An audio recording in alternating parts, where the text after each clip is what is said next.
सहनाववतु सहनौ भुनक्तु सह वीर्यं करवावहै तेजस्विनावधीतमस्तु मा विद्विषावहै। ओम शांति शांति शांति। गुरुर्ब्रह्मा गुरुर्विष्णु गुरुर्देवो महेश्वरा गुरुः साक्षात् परब्रह्म तस्मै श्री गुरवे नमः। तस्मै श्री गुरवे नमः। तस्मै श्री गुरवे नमः।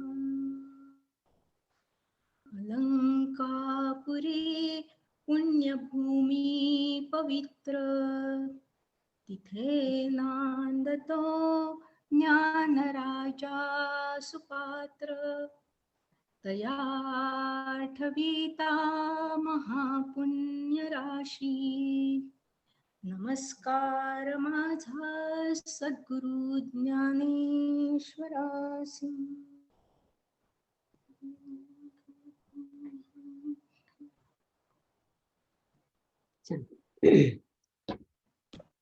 आपण 8व्या अध्यायामध्ये आहे आणि आता गोश्वराचा कल्पना पुस्तक आहे.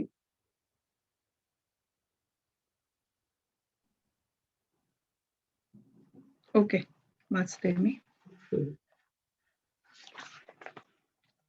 मागच्या सेशन मध्ये आपण अध्याय 8 श्लोक 11 ते 20 व त्यावरील माऊलींच्या 100 ते 178 ओव्या वाचल्या. त्याचा सारांश लिहायचा मी प्रयत्न केला आहे. 11व्या श्लोकात ब्रह्म म्हणजे काय व ते कसे विश्वव्यापी अविनाशी लय न पावणारे सूक्ष्म तत्व आहे हे भगवंतांनी अर्जुनाला सांगितले. अर्जुनाने भगवंताला हा वेदासही अगम्य असा कठीण विषय सोप्या शब्दात समजावून सांगण्यास विनंती केली. तसेच माऊलींनीही हे अक्षर ब्रह्म समजावून सांगताना वृत्तीव्याप्ती व फलव्याप्ती या संकल्पनांचा आधार घेऊन आकाश व ढगांची छान उपमा देऊन श्रोत्यांना हा विषय सोपा करून सांगितला. निलिमाताईंनी आम्हाला या वृत्तीचा कन्सेप्ट खूप सोप्या शब्दात समजावून सांगितला. सर्व नाशिवंत वस्तू त्या आपल्या डोळ्यासमोर आल्यावर आपल्या मनात त्या वस्तूंची एक इम्प्रिंट तयार होते. ती वृत्तीव्याप्ती, त्याला वृत्तीव्याप्ती म्हणतात. फलव्याप्ती म्हणजे तीच वस्तू पुन्हा आपल्या डोळ्यांसमोर आल्यावर आपली बुद्धी चैतन्याच्या प्रकाशात त्या वस्तूची इमेज तयार करते व वृत्तीव्याप्तीच्या इम्प्रिंटशी पडताळून बघते व त्यावरून त्या वस्तूचे ज्ञान आपल्याला होते. पण ही प्रोसेस ब्रह्म समजण्यासाठी होत नाही, कारण त्यास वृत्ती नसते. ते अक्षर लय न पावणारे निराकार आहे. त्याची इमेज आपण आपल्या मनात तयार करू शकत नाही, तर ते फक्त आत्मज्ञानानेच समजते. योगी पुरुषांना हे अक्षर ब्रह्म व त्याच्यातील शुद्ध चैतन्य म्हणजे आत्मा हे एकच आहे त्याचा साक्षात्कार होतो व त्यास आत्मज्ञान प्राप्त झाले असे म्हणतात. आत्मज्ञानाने ब्रह्म व आत्मा यांचे ऐक्य होते. त्यासच नामदेव महाराजांच्या शब्दात सांगायचे तर वृत्तीची निवृत्ती होते. पुढील 12 व 13व्या श्लोकात हे योगी पुरुष त्या ब्रह्मप्राप्तीला कसे पोचतात ते सांगितले आहे. संयमी निग्रही वैराग्य वृत्ती प्राप्त करून आपल्या इंद्रियांवर कंट्रोल ठेवून अहंकार विरहित मनाने चित्त स्थिर करून ओंकाराचे म्हणजे एकाक्षरी ब्रह्माचे ते स्मरण करतात. काही काळाने हे चिंतन करता करता ओंकाराचे स्मरणही नाहीसे होऊन ते समाधी अवस्थेत पोचतात. तेव्हा देहाचा त्याग करून अत्यंत श्रेष्ठ अशा गतीला पोचतात. 13व्या श्लोकात भगवंत आपल्याशी काया वाचा मने मद्रूप झालेल्या भक्तांच्या अंतःकाळी कसे धावून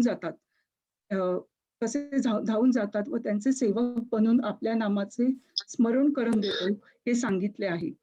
या भक्तांची भक्ती सगुण असते. व ती भक्ती करताना ते देवाशी जिवंतपणेच एकरूप झालेले असतात. मरणकाळी भक्तांची गात्रे जरी थकली असली तरी देव स्वतःच त्यांच्या जवळ जाऊन भगवंताच्या नामाची आठवण करून देतं. त्यामुळे या भक्तांना मरणाचे संकट जाणवत नाही. हे एक्सप्लेन करताना माऊलींनी दिलेली चंद्र व चांदण्याची उपमा खूपच आवडली. जसा चंद्राच्या चांदण्याचा भास जरी पाण्यात झाला तरी चांदणे हे कायम चंद्राजवळच असते. त्याचप्रमाणे शरीररूपी पाण्यात जरी भक्त दिसला तरी तो भास असतो व खरोखरी तो देवाजवळच असतो. अशा भक्तांना पुनर्जन्म प्राप्त न होता मोक्ष मिळतो व त्यांचे खरोखरी ब्रह्मैक्य होते.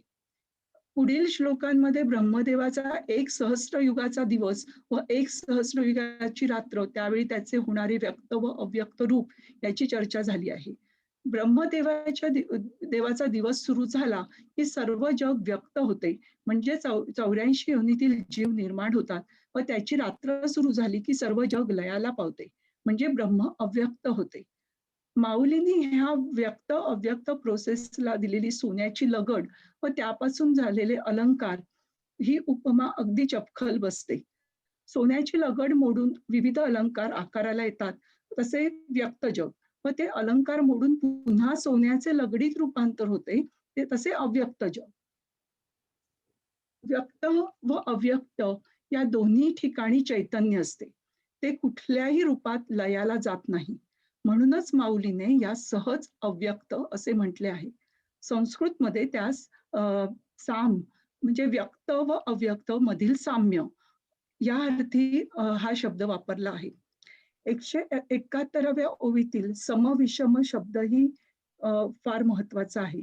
जेव्हा 84 योनीतील प्राणी निर्माण होतात तेव्हा प्रत्येक कॅटेगरीतील प्राणी सारखे दिसतात, पण त्या कॅटेगरीतील प्रत्येक जीव हा इतरांपेक्षा वेगळा असतो. ही देवाची करणी किती अगाध आहे असं मला वाटतं. 175 ओवीत माऊलीने ब्रह्मास अनादि सिद्ध म्हटले आहे, कारण ब्रह्म म्हणजे चैतन्य, जे साकारही नाही व निराकारही नाही, जे या सर्वांच्या पलीकडे आहे व सर्वात व्यापलेले आहे, असे हे नित्य सिद्ध आहे. खूप छान, फारच सुंदर. तू मला पाठवशील कॉपी? आवडलं मला. आणि अवघड होता विषय, पण छान छान झाली समरी. आठवण झाली लॉंग वीकेंड नंतर परत मागच्या याचे सगळे. हो, रिव्हिजन झाले ना लॉंग वीकेंड नंतर. नाही, छान म्हटलं तुम्ही समजावलं.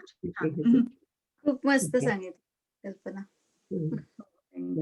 आता आपण 21व्या श्लोकापासून सुरू करूया. थोडस मोठं करायला पाहिजे.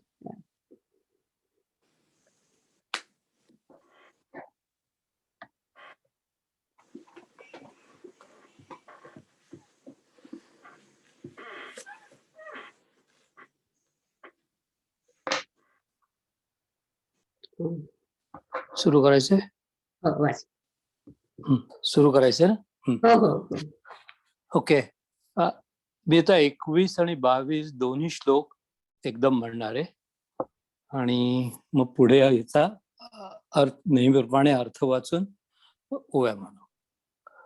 अव्यक्तोक्षर इत्युक्तः तमाहु परमां गतिं यं प्राप्यं न निवर्तन्ते तत्ताम परमं मम पुरुषस्य परः पार्थ भक्त्या लभ्यस्त्वनन्यया यस्यांतरस्थानि भूतानि येन सर्वमिदं ततम्.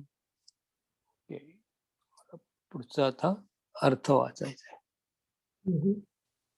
ओके. ज्यास अव्यक्त अक्षर असे म्हणतात त्यालाच परम अत्यंत श्रेष्ठ गती म्हणतात. ज्या प्रत गेल्यावर प्राणी परत येत नाहीत ते माझे अत्यंत श्रेष्ठ असे स्वरूप आहे. हे पार्था, ज्याच्यामध्ये ही सर्व भूते आहेत व ज्याने हे सर्व विश्व व्यापिलेले आहे, तो पर श्रेष्ठ पुरुष, अनन्य, एकनिष्ठ भक्तीनेच प्राप्त होणारा आहे. ज्याला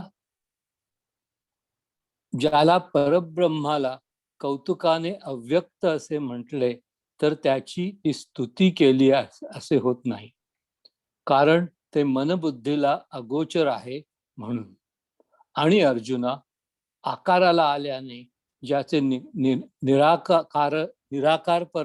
निराकारपण जात नाही व आकाराच्या लोपाने त्याची नित्यता बिघडत नाही, म्हणून ज्याला अक्षर असे म्हणतात तसेच ज्यास अक्षर असे म्हटले असता ज्याचा बोधही उत्पन्न होतो व ज्याच्या पलीकडे काही एक विस्तार दिसत नाही, म्हणून ज्यास परमगती असे म्हणतात. परंतु संपूर्ण देहरूपी नगरामध्ये जो परमात्मा निजल्यासारखा उदासीन आहे, कारण की तो कोणताही व्यापार करीत नाही व करवित नाही, म्हणून एरवी शरीराचे जे व्यापार आहेत त्यापैकी कुठे गेलो मी, एरवी ओके, तो कोणताही व्यापार करीत नाही व करवित नाही, म्हणून एरवी शरीराचे जे व्यापार आहेत त्यापैकी अर्जुना एकही थांबत नाही, तर देहादी इंद्रियांचे व्यवहार सुरूच आहेत. मनरूपी चव्हाट्यावर विषयरूप बाजार उघडलेले असतात व त्यापासून होणाऱ्या सुखदुःख रूपी प्राप्तीतील राजाच्या हक्काचा मुख्य हिस्सा आत जीवालाही पावता होतो.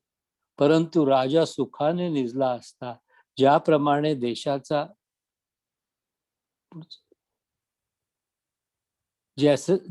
व्यापार थांबत नाही, तर त्याची प्रजा आपापल्या इच्छेप्रमाणे व्यापार करीतच असते. त्याप्रमाणे बुद्धीची जाणण्याची क्रिया अथवा मनाची संकल्प विकल्प रूप घेण्या देण्याची क्रिया, इंद्रियांचे व्यापार व प्राणवायूची हालचाल, ही सर्व देहक्रिया परमात्म्याने स्वतः न करविता चांगली होते.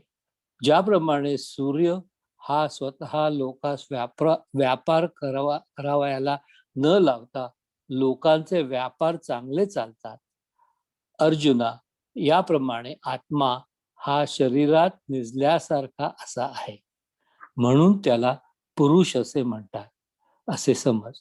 आणि पुरुष असे म्हणण्याचे दुसरे कारण असे की हा आत्मा पतिव्रता जी प्रकृती तिच्याशी एकपत्नी व्रताने असतो. या कारणास्तव देखील ज्याला पुरुष असे म्हणता येते.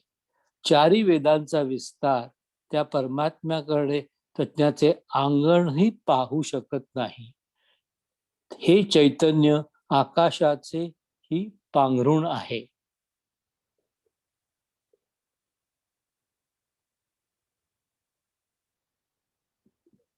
एक मिनिट. ओके, आपण थांबूया इथे थोडस, कारण बरंच लांब होतंय ना. Okay, sure. तर त्याच्यामध्ये आपल्याला सांगितलंय की जे सनातन तत्व आहे, जे कधीही बदलत नाही आणि आकाराला आले तरी निराकार राहतं, त्याला अक्षर म्हणतात आणि तेच ब्रह्म. ज्याला आपण म्हटलं होतं की ज्याला स्वतंत्र अस्तित्व असतं ते ब्रह्म. आणि त्याच्यानंतर इथे पुरुष जे म्हटलं आहे, तर मला ती गंमत वाटली की माऊलींनी म्हटलं की एकपत्नी व्रतामुळे कारणास्तव सुद्धा त्याला पुरुष म्हणतात. ऍक्च्युअली पुरुष शब्दाचे संस्कृतमध्ये दोन अर्थ आहेत. एक पुरुषः म्हणजे पुरी शेते इति, म्हणजे जो सगळ्यांच्या हृदयात राहतो तो. पुरी म्हणजे शरीर आणि शेते म्हणजे राहतो. पुरी शेते इति म्हणजे तो पुरुष. आणि दुसरा अर्थ आहे पुर इति सर्वम इति, म्हणजे जो सगळ्या विश्वाला भरून उरला आहे, सगळं भरून सुद्धा उरलेला आहे तो म्हणजे ब्रह्म. तर असे पुरुषचा टेक्निकली अर्थ ब्रह्म असा आहे दोन्ही ठिकाणी. आणि त्याच्यामध्ये त्यांनी म्हटलंय की आत्मा आपला जो असतो तो देहात असून कोणताच व्यापार करत नाही, ते आपण बरेच वेळा बघितलंय. आपण याच्यानंतर कृष्ण सांगतोय की सगुणाकडून निर्गुणाकडे भक्ताचा प्रवास व्हायला पाहिजे, कारण सगुण हे फायनाईट आहे आणि निर्गुण आता आपण जे ब्रह्म म्हटलं ते इन्फायनाईट आहे.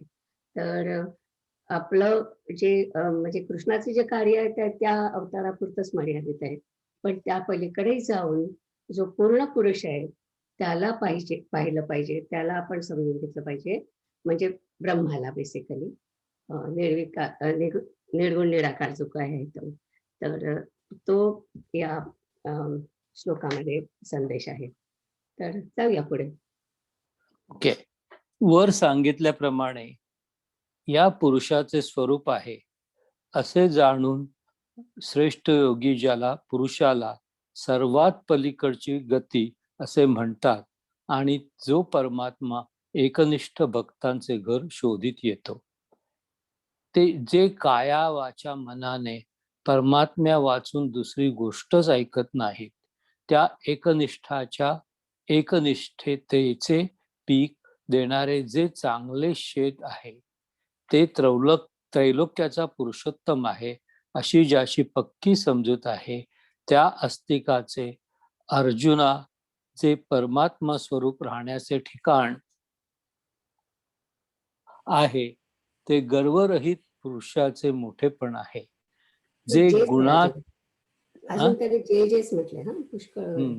या जे गुणातीत पुरुषांचे ज्ञान आहे व निरीच्छ पुरुषांना जे सुखाचे राज्य आहे, जे संतोषी पुरुषांना वाढलेले ताट आहे, ते संसाराची चिंता न करणारे असून ज्यांना माझ्या वाचून दुसरा कोणी मालक नाही अशा भक्तांचे मायपोट आहे. आणि ज्या गावाला पोचण्याची शक्ती, ज्या गावाला पोचण्याला भक्ती हीच सरळ वाट आहे. अर्जुना, हे एक एक सांगून व्यर्थ विस्तार कशाला करू, परंतु ज्या ठिकाणी गेले 155 पुढे ज्या ठिकाणी गेले असता ते ठिकाणच आपण होतो. थंडीच्या झुळकांनी जसे ऊन पाणीच थंड होते अथवा सूर्यासमोर अंधार असता तो अंधारच प्रकाश बनतो.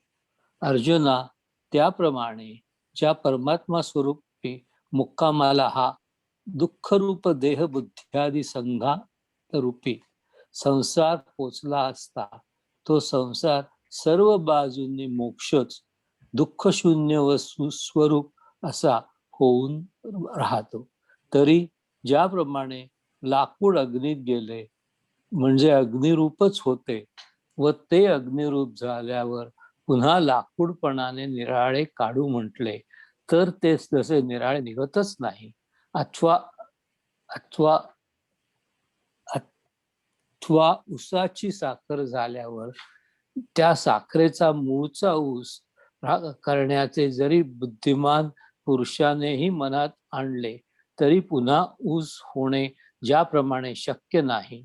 परिसाने लोखंडाचे सोने केले आणि आता दुसरा पदार्थ कुठे आहे की जो नाहीसा झालेला लोखंडपणा पुन्हा आणील.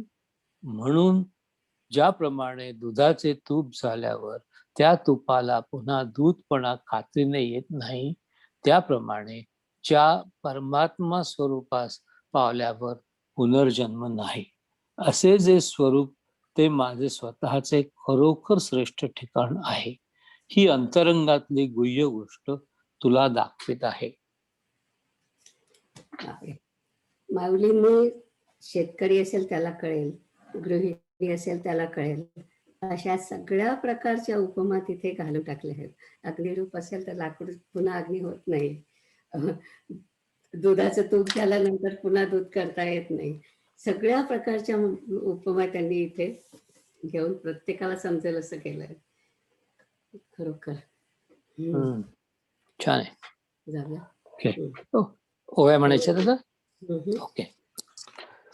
जया ते अव्यक्त म्हणो ये कोडे, म्हणता स्तुती हे ऐसे नावडे, जे मनबुद्धी न सापडे म्हणून या. आणि आकारा आलिया जयाचे, निराकार पण नवचे, आकार लोपे न विसंचे, नित्यता गा. म्हणून अक्षर जे म्हणीजे, तेवीची म्हणता बोधू ही उपजे. जया परोता पैसू न देखिजे, या लागी परमगती जे. परी आवघा ही देहरूप देहपुरी, आहे निजे लियाचे परी. जे व्यापारू करवी ना करी, म्हणून या. एरवी जो जे शारीर चेष्टा, त्या माझी एकही न ठेके गासुभटा. दाही इंद्रियांची वाटा, वाहतची आहाती. उकुलुनी विषयांचा पेटा, होत मनाचा चोहटा. तो सुख दुःखाचा राजवाटा, भीतरही पावे. परिराव पहुडलिया सुखे, जैसा देशीचा व्यापारू न ठके. प्रजा आपुलालेनी अभिलाखे, करिताची असती. तैसे बुद्धीचे हन जाणणे, का मनाचे घेणे देणे. इंद्रियांचे करणे, स्फुरण वायूचे. हे देहक्रिया आगवी, न करिता होय बरवी. जैसा न चलवित निरवी, लोकू चाले. अर्जुना तया परी, सुंतला ऐसा आहे शरीरी. म्हणून पुरुषु गा अवधारी, म्हणिपे जयाते. आणि प्रकृती पतिव्रते, पडिला एक पत्नी व्रते. येणे ही कारणे जयाते, पुरुषु म्हणो ये. पुरुषु म्हणो ये. पै वेदांचे बहुवसपण, देखेची ना जयाचे अंगण. हे गगनांचे पांघरुण, होय देखा. ऐसे जाणुनी योगेश्वर, जया ते म्हणती परात्पर. जे अनन्य गत काय झालं परमपर सॉरी ऐसे जाणुनी योगीश्वर, जया ते म्हणती परात्पर. आमच्या इथं परात्पर आहे पुस्तकात. हा, मी दुसऱ्या पुस्तकात वाचतोय, त्यात परात्पर आहे. या. जे अनन्य गतीचे घर, गिवसिती ये. जे तनु वाचा चिंते, नाईकती दुजिये गोष्टी ते. तया एक निष्ठेचे पिकते, सुक्षेत्र जे. हे त्रैलोक्याची पुरुषोत्तमू, ऐसा साच जयांचा मनोधर्मू. तया अस्तिकाचा आश्रमू, पांडवा गा. जे निगर्वांचे गौरव, जे निर्गुणाची जाणीव. ते सुखाची राणीव, निराशासी. जे संतोषिया वाढिले ताट, जे अंचिता अनाथाचे मायपोट. काय जे बरोबर आहे, जे बरोबर. जे अचिंता अनाथांचे मायपोट, भक्ती उजू वाट. जया गावा. हे ऐकेक सांगोनी वाया, काय फार करू धनंजया. पै गेलिया जया ठाया, तो ठावोची होईजे. हिवाची या झुळुका, जैसे हिवची पडे उष्णोदका. का समोर जालिया अंकी. अर्का जे जालिया अर्का, तमची प्रकाशू होय. तैसा संसारू जया गावा, गेला साता पांडवा. होऊनी ठाके आघवा, मोक्षाच्याची. तरी अग्नि मांजी आले, जैसे इंधनाची अग्नी जहाले. पाठीन निवडेची काही गेले, काष्टपण. ना तरी साखरेचा मागवता, बुद्धिमंतपणेही करिता. परी ऊस नव्हे पांडुसुता, जिया परी. लोहाचे कनक जहाले, हे ऐके परिसेची केले. आता अणिक कैचे ते गेले, लोहत्व आणि. म्हणून तूप होऊनी मागवते, जेवी दूध पण न येची निरुते. तेवी पावनिया जयाते, तेवी पावनिया जयाते. पुनरावृत्ती नाही. ते माझे परम, साचोकारे निजधाम. हे आंतुवट तुझ वर्म, दाविजत असे. झालं. कोण म्हणते? शैलेश. म्हणू का? यत्र काले त्वना वृत्तिम आवृत्तिं चैव योगिनः प्रयता यान्ति तं कालं वक्ष्यामि भरतवर्षभ. भरतर्षभ. भरतशर्भ. हम्म. हे भरतश्रेष्ठा, तथापि कोणत्या काली देहावसन झाले असताना योगी अनावृत्ती प्रत जातात, जन्म मरणापासून मुक्त होतात, व कोणत्या काली अवसान झाले असताना आवृत्तीप्रत पुनर्जन्माप्रत जातात, तो काल सांगतो. त्याचप्रमाणे आणखीही एका प्रकाराने हे निजधाम जाणणे सोपे आहे. तरी योगी लोक योग्य काली देहत्याग करून जेथे प्राप्त होतात ते माझे निजधाम होय. अथवा अकस्मात असे घडते की योग्याचा देह अयोग्य काली पडला तर त्याला पुन्हा जन्माला यावे लागते. म्हणून योग्यांनी योग्य काली देह ठेवला तर देह ठेवता क्षणीच ब्रह्म होतात. एरवी त्यांनी जर अयोग्य काली देह ठेवला तर ते पुन्हा संसाराला येतात. त्याप्रमाणे मद्रूप होणे आणि जन्म मरणांच्या फेऱ्यात सापडणे हे दोन्ही ठराविक मरण वेळेच्या अधीन आहेत. आता प्रसंगानुसार त्याच कालासंबंधाने विचार तुला सांगतो. तर अर्जुना ऐक, मरणाचा जोर प्राप्त झाला असता शेवटी पंचमहाभूते आपापल्या वाटेने निघतात. असा मरणकाळ प्राप्त झाला असताना वृद्धीला भ्रम गिळीत नाही, स्मरणशक्ती आंधळी होत नाही, आणखी मन मरत नाही. त्याप्रमाणे हा सर्व इंद्रिय समुदाय मरणसमयी टवटवीत असतो, पण तो अनुभवलेल्या ब्रह्मस्थितीला आकलन केल्यामुळे प्रसन्न असतो. याप्रमाणे हा इंद्रिय समुदाय सावध असणे आणि तो त्याचा सावधपणा शेवटपर्यंत टिकणे हे जर अग्नीचे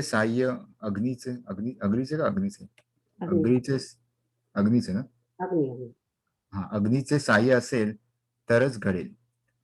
असे पहा की वाऱ्याने अथवा पाण्याने जेव्हा दिव्याचा प्रकाश नाहीसा होतो तेव्हा शाबूत असलेली आपलीच दृष्टी पाहू शकते काय? त्याप्रमाणे देह पडण्याच्या वेळी होणाऱ्या त्रिदोषाने देह आत बाहेर कफाने व्यापला जातो. त्यावेळी जेव्हा अग्नीचे तेज विझून जाते त्यावेळी प्राणासच क्रियाशक्ती नसते. मग तेथे बुद्धी असून काय करेल? म्हणून अग्नीशिवाय शरीरात चेतना ज्ञानकला टिकत नाही. हे अरे अर्जुना, जर देहातील अग्नी गेला तर तो देह नाही, ओला चिखल आहे. असे झाले म्हणजे आयुष्य आपला वेळ व्यर्थ अंधारात शोधित राहते. आणि वास्तविक पाहिले असता मागील जे सर्व स्मरण आहे ते त्यावेळी तसेच ठेवायचे असते आणि मग देह टाकून परमात्म स्वरूपी मिळावयाचे असते. परंतु देहाला ज्या कफाने व्यापले त्या कफाच्या चिखलात चेतना बुडून गेली, तेथे मागील केलेल्या अभ्यासाची पुढील स्वरूप स्थितीची आठवण स्वाभाविक रीतीने थांबली. म्हणून ज्याप्रमाणे ठेवलेली वस्तू पाहण्याकरिता हातात घेतलेला दिवा ती वस्तू दिसण्यापूर्वीच मालवून जावा, त्याप्रमाणे मरणाच्या अगोदरच जो जन्मभर अभ्यास केला तो मरण येण्याच्या पूर्वीच नाहीसा झाला. आता हे सगळे असू दे. असे समज की ज्ञानाला मूळ कारण अग्नी आहे. त्या अग्नीचे मरणकाळी संपूर्ण बळ असावे.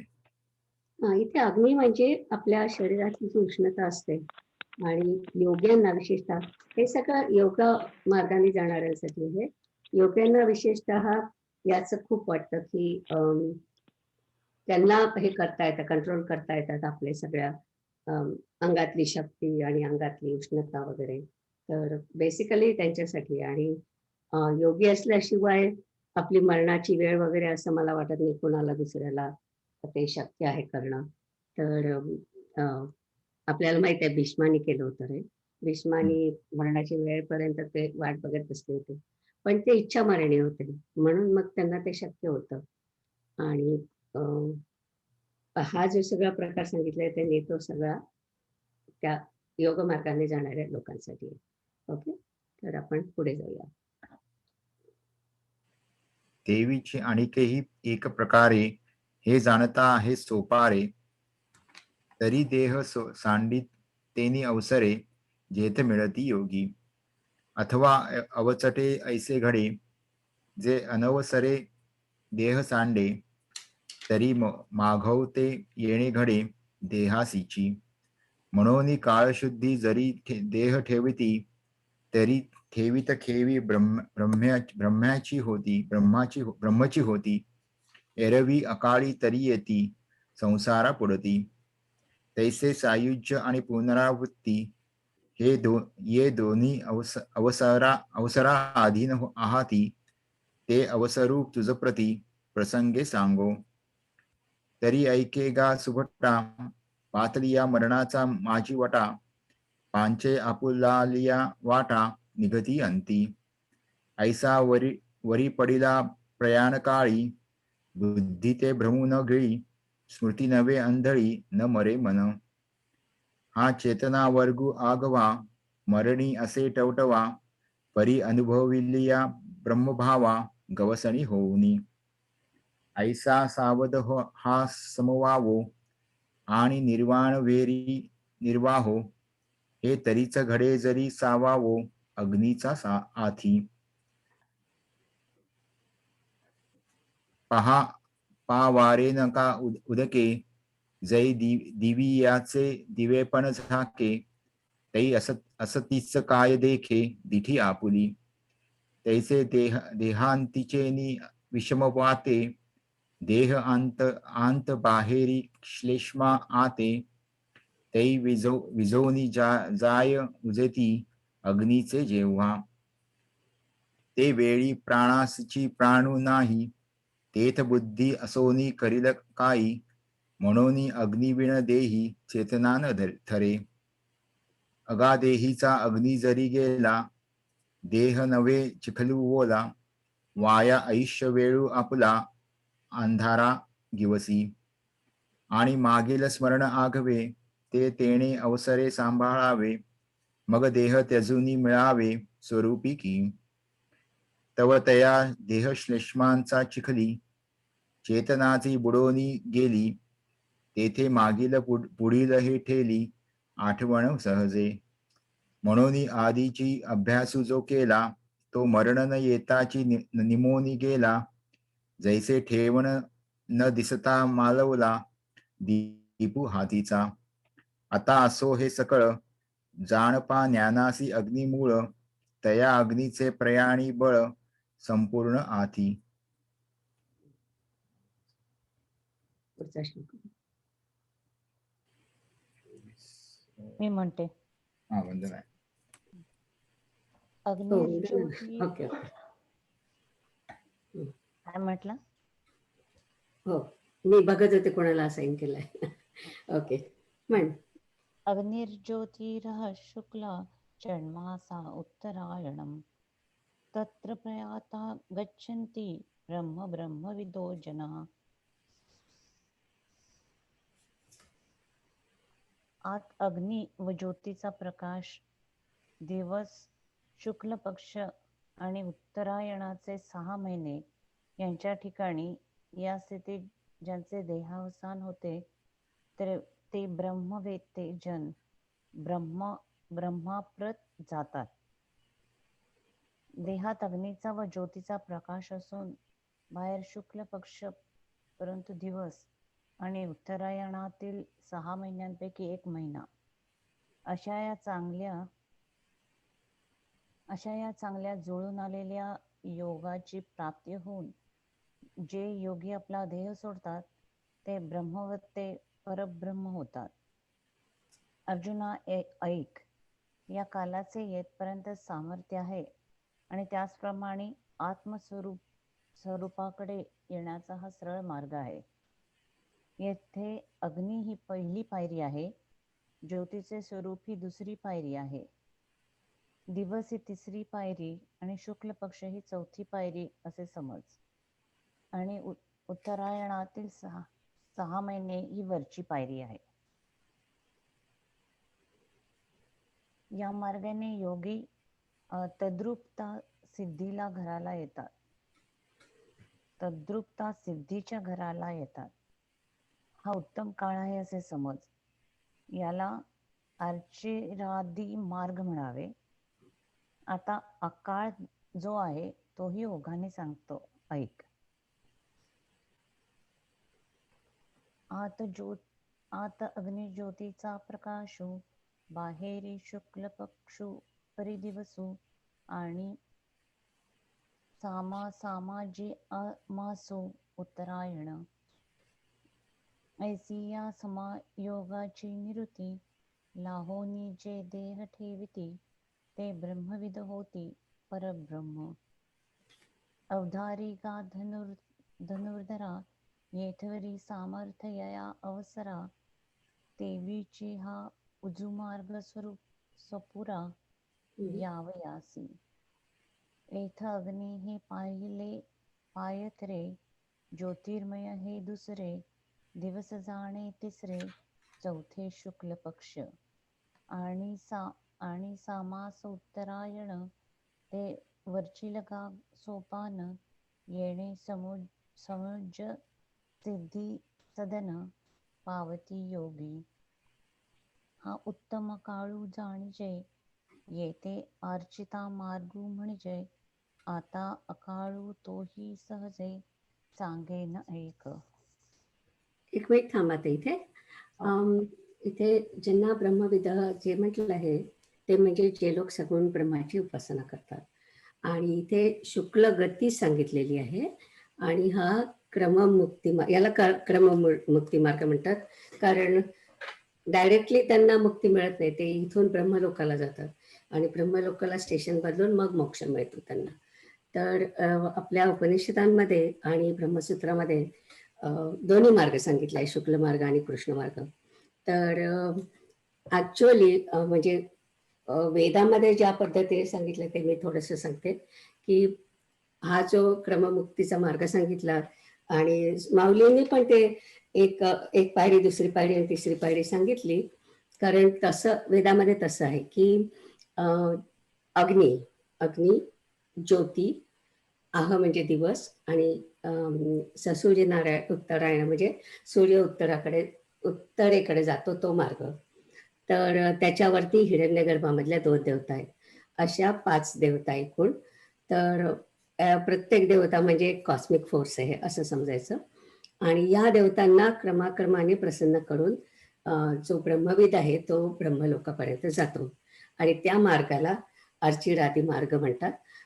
तर प्रथम या सगळ्या ज्या आहेत म्हणजे अग्नी, ज्योती म्हणजे प्रकाश, अग्नी प्रकाश, दिवस म्हणजे डे लाईट, आणि उत्तरेकडे सूर्य जाणारा मार्ग हिरण्यगर्भ, त्याच्यावरच्या 2 देवता, याला सगळ्याला हा सगळा जो भाग आहे याला this is part of the सूर्यलोकाचा हा सगळा भाग आहे. आणि या सूर्यलोकांच्या याच्यामधून जाऊन मग शेवटी ते ब्रह्मलोकाला जातात. असा जो क्रम आहे त्याला क्रममुक्ती मार्ग म्हणतात, आणि किंवा शुक्ल मार्ग असं म्हणतात. तर आपल्या उपनिषदामध्ये अशा प्रकारे ते सांगितलंय, ब्रह्मसूत्रामध्ये सुद्धा अशा प्रकारे ते सांगितलंय. आणि मला वाटतं that makes more sense than, म्हणजे योगी असं करू शकतील, जसं की शुक्ल पक्षामधल्या म्हणजे त्या 6 महिन्यातला, उत्तरायणातल्या 6 महिन्यातला शुक्ल पक्षातला दिवस पाहिजे, रात्र पण नको. आणि समजा त्याला रात्री मरण आलं तर बिचारा काय करणार. तर ज्यांना भीष्मासारखं ज्यांना इच्छा मरणाची शक्ती आहे त्यांनाच हे मला वाटतं शक्य आहे. बाकीच्यांना आपण आता जसं म्हटलं की सगुण ब्रह्माची उपासना करणारे जे ब्रह्मवेद आहेत त्यांना जी शुक्लगती सांगितली आहे ती माऊलीने पण त्या 4 स्टेप्स ज्या सांगितल्या आहेत ते मला वाटतं जास्त लॉजिकल वाटतं मला तरी स्वतःला. म्हणून मला तो मार्ग अर्चिरादी मार्ग म्हणून जास्त योग्य वाटतो. ओके, जाऊया पुढे. आता कृष्ण मार्ग सांगितला पुढच्या याच्यामध्ये. हा, धूमो रात्रिस्तथा कृष्ण, षण्मासा दक्षिणायनम, तत्र चांद्रमं ज्योतिर्योगी प्राप्य निवर्तते. आता धूमयुक्त अग्नी, त्याचप्रमाणे बाहेर रात्र, कृष्ण पक्ष आणि दक्षिणायनाचे 6 महिने या स्थितीत ज्याचे देहावसान होते तो योगी चंद्रलोकापर्यंत जाऊन परत येतो. तरी मरणाच्या वेळी वात व कफ शरीरामध्ये फार दाटतो. त्यामुळे अंतःकरणात अंधार गच्च भरून राहतो. सर्व इंद्रिये लाकडासारखी जड होतात. स्मरणशक्ती भ्रमात बुडते. मन वेडे होते व प्राण कोंडतो. अग्नीची उष्णता जाते, मग सर्व धूरच होतो. त्या धुराने चेतना शरीरात कोंडून राहते. त्याप्रमाणे पाण्याने भरगच्च भरलेले त्याप्रमाणे अं, ज्याप्रमाणे अं, हम्म. ज्याप्रमाणे पाण्याने भरगच्च भरलेले ढग चंद्राच्या आड दाट यावे, मग त्यावेळी गडद अंधकारही नाही आणि स्वच्छ उजेडही नाही, अशा झुंजूमुंजू उजेड असतो. त्याप्रमाणे धड मेलेला नसतो व बुद्धीवरही शुद्धीवर नसतो. हो. याप्रमाणे तो धड मेलेला नसतो आणि शुद्धीवरही नसतो. अशी जीवितास स्तब्धता येते. आयुष्य मरणाच्या वेळेची वाट पाहत राहते. त्याप्रमाणे मन, बुद्धी व इंद्रिये यांच्या सभोवती अशी धुराच्या समुदायाची वाटणी होते. तेव्हा जन्मभर संपादन केलेले स्वरूप अभ्यासाचा मार्ग संपूर्ण नष्ट होतो. बाबा अर्जुना, जन्मभर केलेला हातचा अभ्यास जेव्हा जातो त्यावेळी आणखी प्राप्तीची गोष्टी कशाला मनात आणावयाला पाहिजे.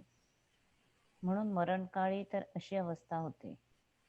अशी ही देहाच्या आत स्थिती होऊन बाहेर वद्य 15 शिवाय रात्र आणि दक्षिणायनातील 6 महिने येतात. ही वारंवार फेऱ्यात अडणारी ठिकाणे ज्याच्या मरणाच्या वेळेला सर्वत्र एकच जुळून येतात, तो ब्रह्मप्राप्तीची गोष्टी कशी ऐकेल? अशा रीतीने ज्याचा देह पडतो तो योगी असल्या कारणाने त्याचे चंद्रलोकापर्यंत जाणे घडते. नंतर येथून तो माघारा फिरून पुन्हा मृत्यूलोकात जन्मास येतो. अर्जुना, आम्ही अकाळ म्हणून जो म्हटला तो हाच असे समज, आणि हाच पुनर्जन्म रूप गावास येणारा धूम्र मार्ग आहे. दुसरा जो अर्चिरादी मार्ग तो वाहता आणि सुगम आहे, आणि तो सहज कल्याणकारक असून मोक्षाची प्राप्ती करून देण्यास चांगला आहे. तरी प्रयाण प्रयाणात प्रयाण प्रयाण म्हणजे जातो आपण जातो. शेवटी महाप्रयाण. हा तरी प्रयाणाचे अवसरे वातुर श्लेष्म श्लेष्म म्हणजे कफ. अच्छा वातु श्लेष्म सुभरे तेणे अंतःकरणी अंधारे कोंदलेट काठे सर्वेंद्रिया लाकूड पडे स्मृती भ्रमा माझी बुडे मन होय वेडे कोंडे प्राण अग्नीचे अग्निपण जाये मग तो धूमची अवघा होये तेणे चेतना गिवसली ठाये शरीरेची जैसे चंद्रा आडा भाळ सदट दाटे सजळ मग गडदना उजाळ ऐसे झावळे होय का मरेना सावध ऐसे जीवितासी पडे स्तब्ध आयुष्य मरणाची मर्याद वेळू काठी ऐशी मनबुद्धी करणी सभोवती धुमाकुळाची कोंडणी तेथ जन्मे जोडिलिये वाहणी युगची बुडे हागा हातीचे जे वेळी जाये ते वेळी आणि का लाभाची गोटिके आहे म्हणून प्रयाणी तव होये येतुली दशा आणि देहा आतु ऐसी स्थिती बाहेरी कृष्ण पक्षु वरी राती आणि सामासही ते सोडवती दक्षिणायन. इथे पुनरावृत्तीची घराणे. धराणी अवघी एकवटती जयाच्या प्रयाणी ते स्वरूप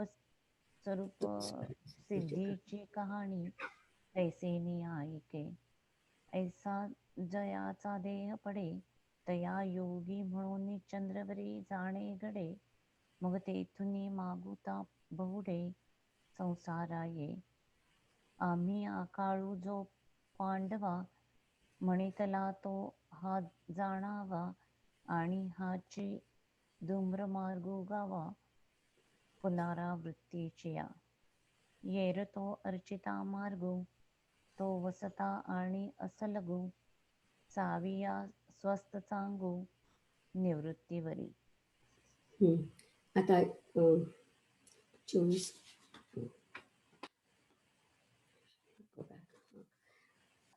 याच्यामध्ये कर्मी असा शब्द आलाय. कर्मी म्हणजे कर्मकांड करणारे आणि ते सगळे कृष्ण मार्गाने जातात. आणि कृष्ण मार्गालाच धूम्रमार्ग म्हटलाय. आणि बेसिकली ते काय म्हणतात की ते चंद्रलोकापर्यंत जातात आणि परत येतात आणि त्यांना पुनर्जन्म होतो, म्हणजे त्यांना मोक्ष मिळत नाही, मुक्ती मिळत नाही. तर शुक्लगती म्हणजे ज्ञान प्रकाशगती. उत्तरायण, ओके, हे वेदामधलं सांगते मी. शुक्लगती म्हणजे ज्ञानप्रकाश गती, उत्तरायण म्हणजे उत्तरेकडे प्रगतीकडे जाणारं, आणि दिवस म्हणजे सूर्यलोकांकडून, अशा प्रकारचा जो अर्थ आहे तो सांगितलाय. आणि बाकीच्या जे कर्मकांड करणारे जे कर्मी आहेत त्यांना बहुतेक कृष्ण मार्ग मिळतो असं म्हटलं जातं. माहित नाही, आय डोंट नो. जाऊया पुढे. मी आहे ना आता. शुक्ल कृष्णे गती येते जगत शाश्वते मते एकया यात्यना वृत्ती मन्यया वर्तते पुनः. मन्यया वर्तते पुनः. जगाचे प्रकाश रूप आणि अंधकार रूप म्हणजे अर्चिरादी आणि धूम्र असे हे दोन मार्ग नित्य आहेत. पहिल्या मार्गाने मनुष्य पुन्हा जन्माला येत नाही, तर दुसऱ्याने पुन्हा जन्माला पावतो. हे अर्जुना, अशा या अनादी कालापासून चालत असलेल्या दोन्ही वाटा आहेत. त्यापैकी एक सरळ व एक आडमार्गाची आहे. म्हणून तुला या दोन्ही वाटा मुद्दाम दाखवल्या आहेत, कारण की आपल्या हिताकरिताच योग्य अयोग्य मार्ग पहावे, खरे खोटे ओळखावे आणि आपले हित कशात आहे व अनहित कशात आहे हे समजावून घ्यावे. असे पहा की चांगली नाव डोळ्यासमोर दिसत असून तिच्यामध्ये न बसता कोणी अथांग पाण्यात उडी घालील काय? अथवा राजमार्ग माहीत असून कोणी आड रानात शिरेल काय? विष व अमृत ही जो ओळखतो त्याच्याने अमृत टाकवेल काय? त्याचप्रमाणे जो सरळ मार्ग जाणतो तो आड मार्गाला जाणार नाही. म्हणून खरे व खोटे याची चांगली परीक्षा करावी. अशी परीक्षा केली असता कधीही अनुचित होणार नाही, अकाली देह पडणार नाही. तसे केले नाही तर मरणकाळी या भ्रांतिकारक धूम्र मार्गाचे मोठे संकट आहे की जन्मभर ज्या हेतूने अभ्यास केला तो हेतू व्यर्थ जाईल. अर्चिरादी मार्ग चुकून अकस्मात जर धूम्र मार्गात पडले तर संसाराच्या पंक्तीला अर्चिराचा मार्ग चुकून म्हणजे समजा तो नाही मिळाला आपल्याला आणि जर का आपण चुकून तिकडे पडलो धूम्र मार्गात, तर संसाराच्या पंक्तीला जाऊन फिरतच राहावे लागेल. हे पुन्हा पुन्हा जन्म मरणाचे मोठे सायास पाहून आता हे सायास कशाने एकवार दूर होतील हे पहावे. म्हणून हे दोन्ही योग मार्ग नीट रीतीने दाखविले. तर पहिल्या मार्गाने अर्चिरादी मार्गाने ब्रह्मत्वास जाता येते आणि दुसऱ्या धूम्र मार्गाने पुनर्जन्माला येणे होते. परंतु प्रारब्धाने मरणकाळी ज्याला जो मार्ग वाट्याला येईल त्याला त्या मार्गाची गती मिळते.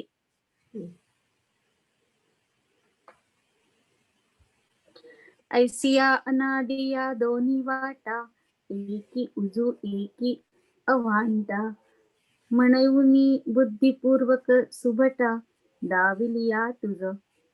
काजे मार्गा मार्ग देखावे, साचल लटिका ओळखावे. हिताहित जाणावे, हिताची लागी. पाहे पानाव देखता बरवी, कोणी आड घाली काय अथावी. का सुपंथ जाणूनिया अडवी, रिगवत असे. जो विष अमृत ओळखे, तो अमृत काय सांडू शके. तेवी जो उजू वाट देखे, तो अवाटा नवचे. म्हणून पुढे पारखावे खरे पुढे, पारखिले तरी न पडे. अनवसरे कही न पळे, अनवसरे कही. एरवी देहांती थोर विषम, या मार्गाचे आहे संभ्रम. जन्मी अभ्यासिले यानी हनकाम, जाईल वाया. जरी अर्चिरा मार्गू चुकलिया, अवसते धूम्रपंथे पडलिया. तरी संसार पांती जुंतलिया, भवताची असावे. हे सायास देखुनी मोठे, आता कैसे निपा एक वेळ फिटे. म्हणून योग्य मार्ग गोमटे, शोधले दोन्ही. तव एके ब्रह्मत्वा जाईजे, आणि एके पुनरावृत्ती येईजे. परी दैवगत्या जो लाहिजे, देहांती जेणे. श्लोक वाचत होता. हा. नैते श्रुती पार्थ जानन्योगी, मुह्यति कश्चन. तममात् हा, आई रागवेल ना. नैते श्रुती पार्थ जानन्योगी, मुह्यति कश्चन. नाही, तस्मात् जाननाच्या तिथे तोडायचे. हा नाही ते श्रुती पार्थ जानना, हा. योगी मुह्यति कश्चन. नैते श्रुती पार्थ जानन जानन तिथे संपलं. जानन. योगी मुह्यति कश्चन. ओके इथे तोडायचं. नैते श्रुती पार्थ जानन, योगी मुह्यति कश्चन. तस्मात् सर्वेषु कालेषु योगयुक्तो भवार्जुन. प्रॅक्टिस नाही ना करत म्हणून असं झालं. हे पार्था, हे दोन मार्ग जाणणारा कोणताही योगी मोह पावत नाही. म्हणून अर्जुना, तू सर्व काळी योगयुक्त हो. मरणकाळी अर्चिरादी मार्ग वाट्याला येतो का धूम्र मार्ग वाट्याला येतो हे अनिश्चित आहे, असे पाहून अर्जुन खिन्न झाला. त्यावेळी भगवंत म्हणाले, देह जाऊन अर्चिरादी मार्गाने ब्रह्म होईल हे व्यर्थ आहे. कारण प्रारब्धवशात अकस्मात काय प्राप्त होईल कुणास ठाऊक, हे कळत नाही. म्हणून हे नको. तर आता देह असो अथवा जाओ,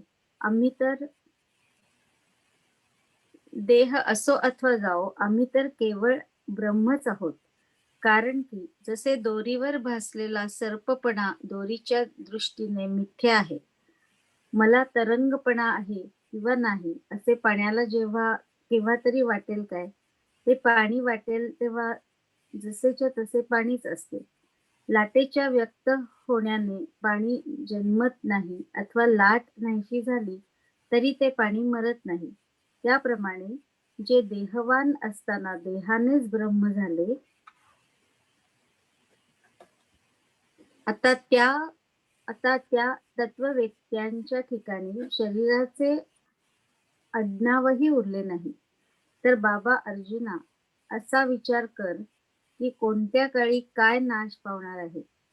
जर सर्व देश व काल आपणच आहोत, व मग हे अर्चिरादी अथवा धूम्रमार्ग कशाला शोधावे आणि कोणी कोठून कोठे जावयाचे.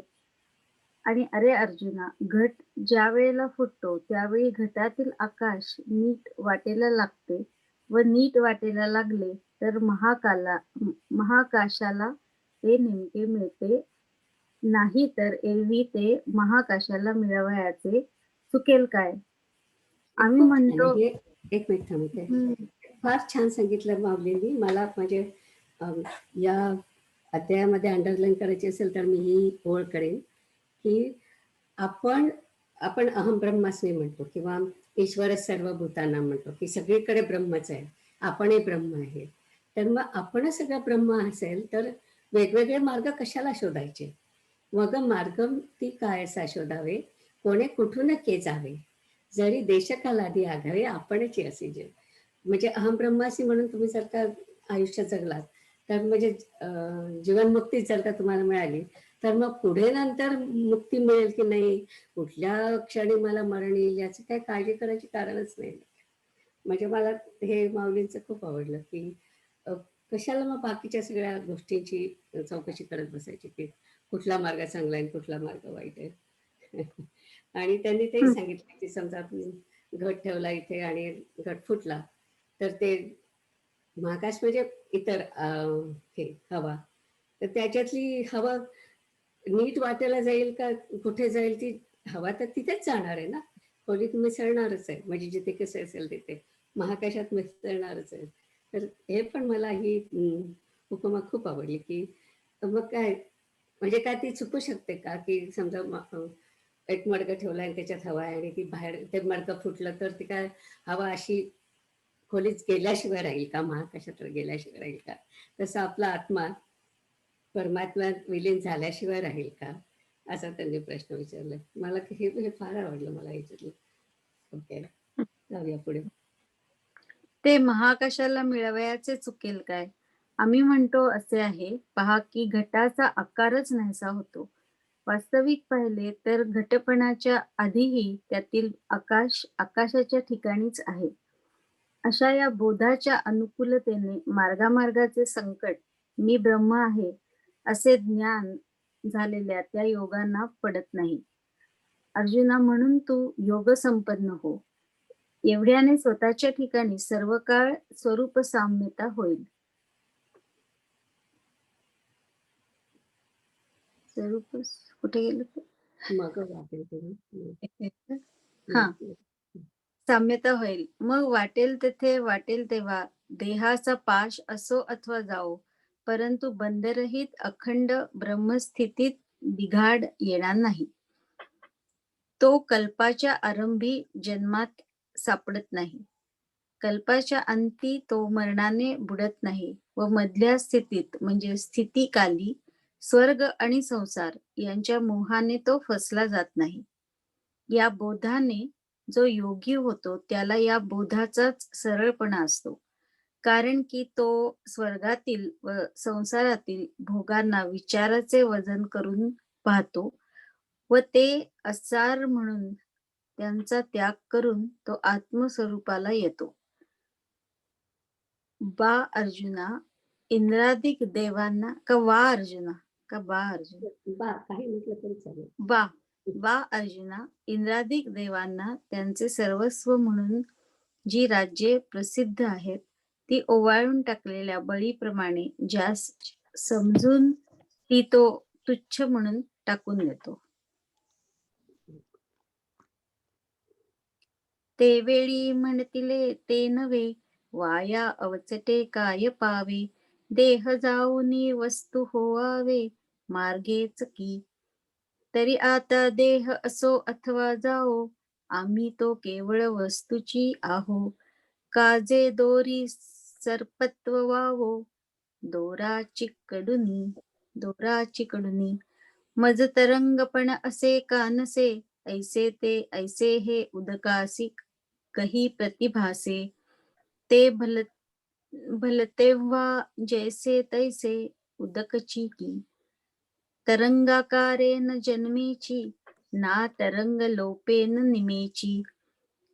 ते विदेही जे देहेची वस्तू जाहले, आता शरीराचे तयाची आठाई आडनावही उरले नाही.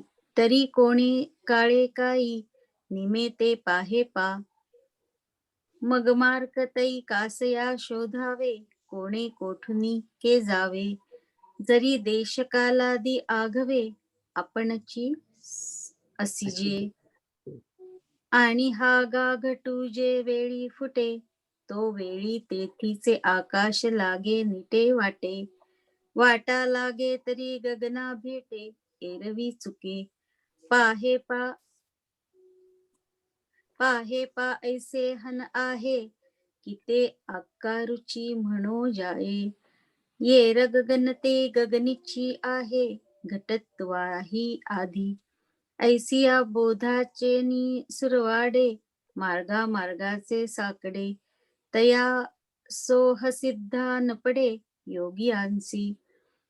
या कारणे पंडसुता, तुवा होआवे योग युक्ता. ये तुलेनी सर्वकाली साम्यता, आपण होईल. मग भलते तेव्हा, देह बंधू असो अथवा जावा. परी अबंधा नित्य ब्रह्म भावा, विघड नाही. तो कल्पदी जन्मा नागवे, कल्पांती मरणे नापलवे. माझी स्वर्ग संसाराचे लाघवे, झकवेना. येणे बोधे जो योगी होय, तयासी या बोधाचे नीटपण आहे. काजे भोगा ते पेलुनी पाहे, निज रूपाये. पैगा इंद्रादिकां देवा, जया सर्वस्वे गाजती राणीवा. ते सांडले मानुनी पांडवा, डावली जो.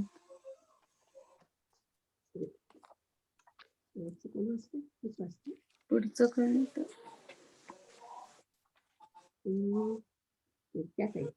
हा मी आहे. ऐकू येतंय ना? हो ऐकू येतंय ना? हो हो मी पाहिलं ओके. नाही. वेदेषु यज्ञेषु तयासु चैवं दानेषु. तपस्सु. हा? यज्ञ आणि तप म्हणतो ना आपण. हा, हा. वेदेषु तपस्सु हं. चैव दानेषु. नाही वेदेषु यज्ञेषु तपस्सु चैव दानेषु यत् पुण्यफलं प्रदिष्टम्. श्लोक आहे तो.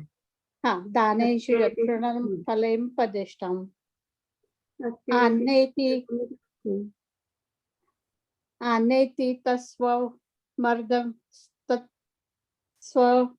तत्सवर्मिन्द विदित्वा विदित्वा योगी परं परं स्थानमुद्यते चाद्यं हं.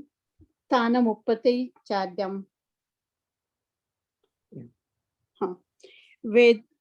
वेदाध्ययन, यज्ञ, तपश्चर्या अथवा दान यामध्ये जे जे पुण्यकारक फल सांगितलेले आहे, त्या सर्व फलांहून अधिक फल हे जीव ब्रह्म यांचे ऐक्यरूप ज्ञान आहे. ते ऐक्यरूपी ज्ञान आहे.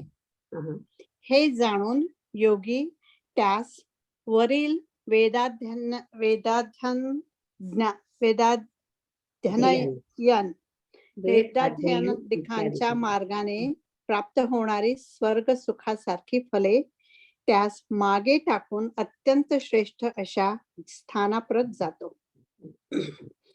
जरी वेदाच्या अध्ययनाने मिळणारे पुण्य प्राप्त झाले, किंवा यज्ञरूप शेतच पिकले, किंवा तपाचे अथवा दानाचे असलेले सर्वस्व पुण्य मिळाले, तरी त्या सर्वच पुण्याच्या मळ्याला पुष्कळ पीक येऊन जे फळ येते, ते फळ नित्य शुद्ध परमात्म्याच्या तुलनेला येत नाही.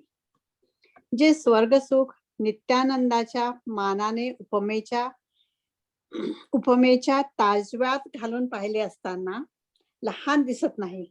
पहा की जसा सुखाच्या प्राप्तीकरता वेद्यज्ञानी साधने आहेत, जे स्वर्गसुख विटत नाही व संपत नाही, भोगणाऱ्यांच्या इच्छा पुरवते, आणि शिवाय जे स्वर्गसुख ब्रह्मसुखाचे धाकटे भावंडच आहे.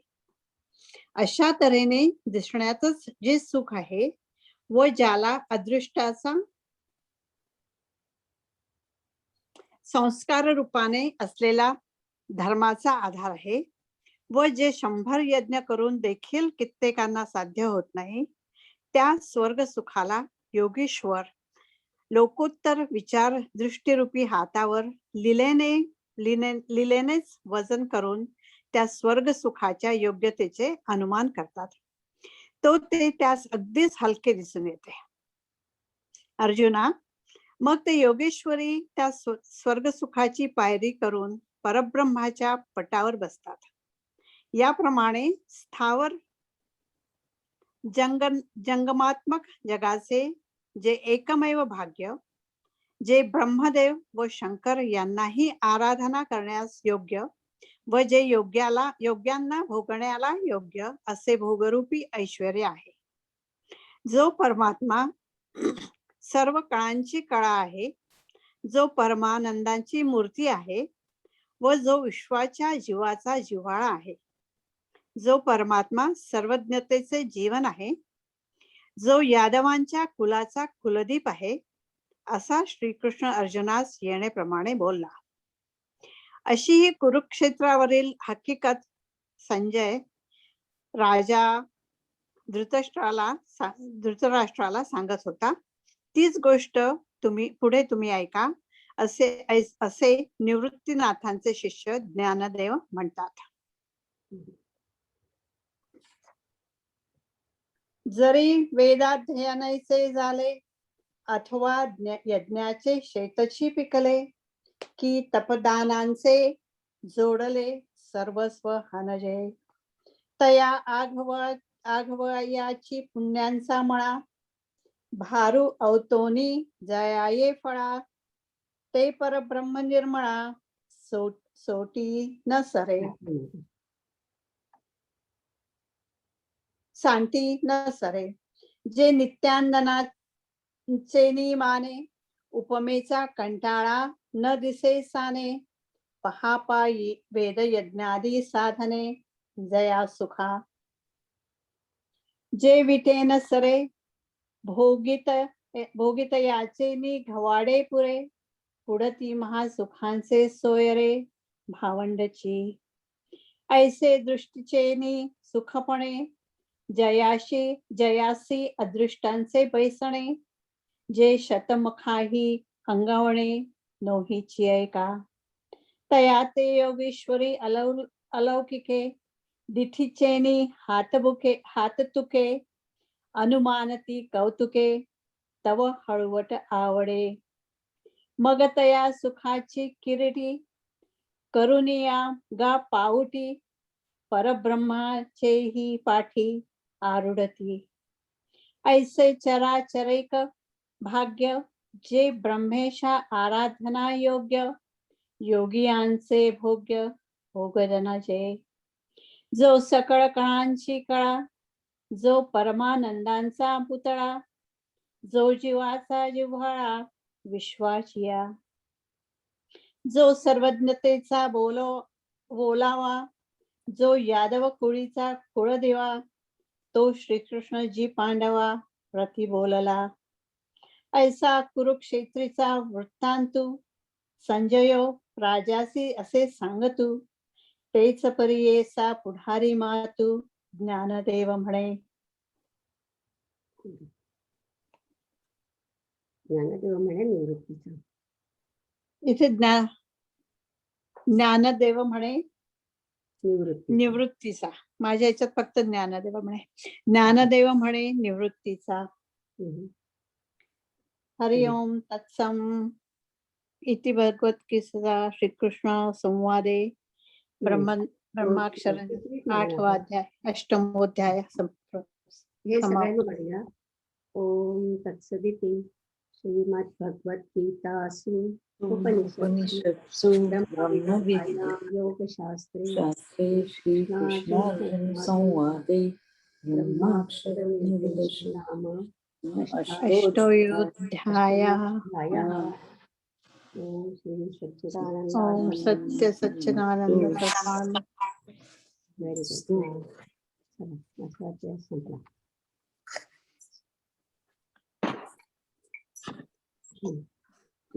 माधवी, मग पुढच्या वेळी तुम्ही हे श्लोक कोण म्हणणार आहे? तुम्ही नाही मी असाल? हो हो हो, ओके. तिकडनं मी जॉईन करेन. हो ओके, ओके. नाहीतर मग कोण म्हणणार असेल तर. आपण आता पसायदान म्हणूया. हो. आता विश्वात्मके देवे येणे वाग्यज्ञे तुषावे दोषो निमज द्यावे पसायदान हे देखळांची व्यंकटी सांडो तया सत्कर्मी रती वाढो परस्परे पडो मैत्र जीवांचे दुरितांचे तिमिर जाओ विश्वस्वधर्म सूर्ये पाहो जो जेवांची